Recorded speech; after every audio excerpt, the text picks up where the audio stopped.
Hello there, everyone. Welcome to my office. Back to work today. Super fun.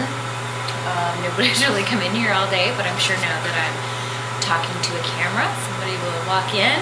Not that that's an issue that I'm talking to the camera, just that I feel like a complete moron while I'm doing it. So anyway, like Bree said earlier today, overwhelmed by the donations that we've received, and this resolution does go through the end of the day today, so there's still time to get in your, whatever, $5. That's what you can give.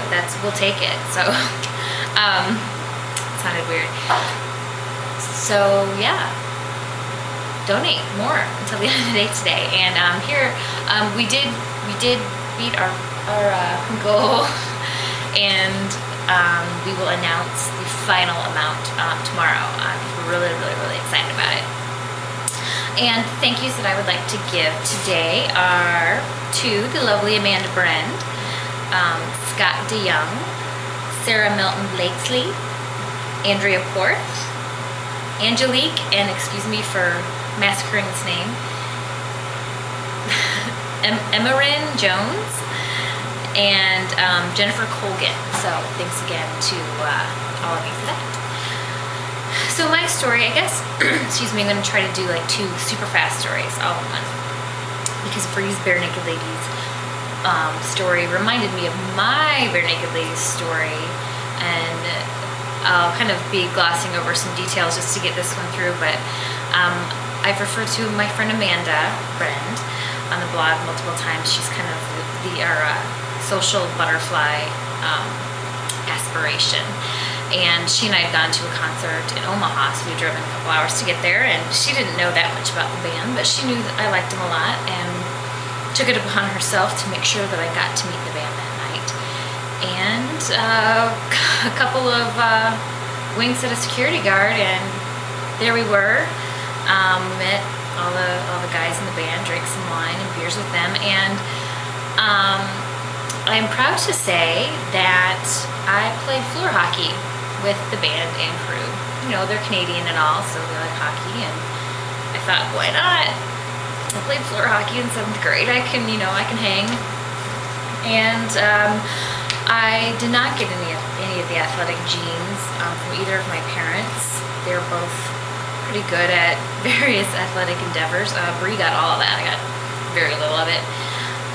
But I do have my competitive nature, so at one point while playing floor hockey with the Canadian rock band Bare Naked Ladies, I dove to block a shot and ended up with like a softball size bruise on my knee. So that's my concert story. The story that I originally was going to tell is about probably one of my all-time favorite teachers. For those of you who went to Walcott Junior High and later West, I think he transferred there. There was this teacher called Mr. Wolf, and Bree and I talk about him all the time when we get together because he was just so crazy and enthusiastic about teaching history, and I think that that passion really rubbed off on other students. I am a huge history nerd, and I have no doubt that his teaching style is one of the reasons why that is. My favorites, well, he was this little Irish guy, and he wore sweater vests, and he loved his Irish heritage, and every day after we got our assignments, he would sit back there and just play his Irish folk music. And it got to the point where we all kind of had our favorites, and everyone would be doing their homework, and all of a sudden you kind of hear someone humming along to The Leaving of Liverpool, which was always very popular, or some other song. We would just hum along, and by the end of the year you knew all the words, and so that was cute. And he had this like closet full of costumes, jackets and wigs and hats.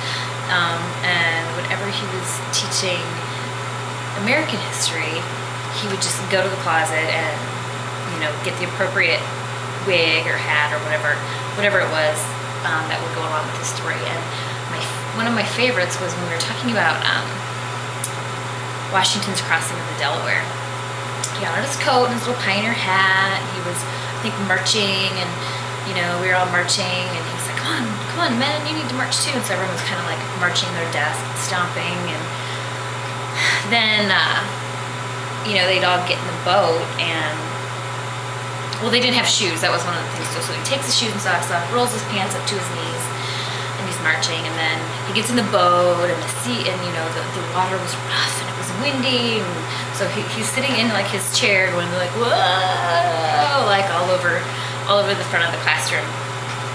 And then he thought that all the men should also be hitting rough waters as well. And so then the rest of us in the class, he's like, come on, men, you know, the waters are rough. And everybody in the class is like, it's so rough and scary.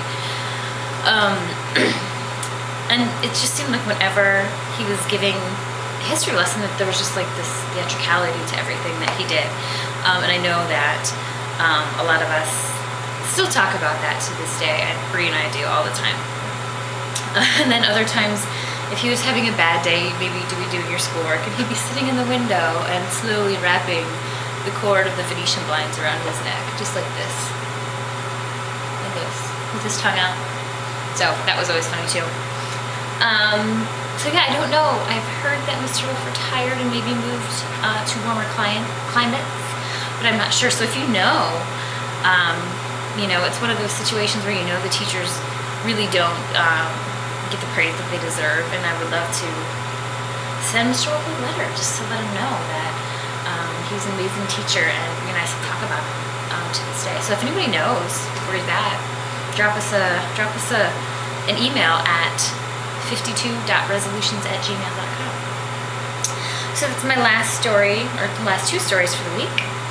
Check back tomorrow morning for our final tally for our fundraising. We're super, super excited about this, so come on back.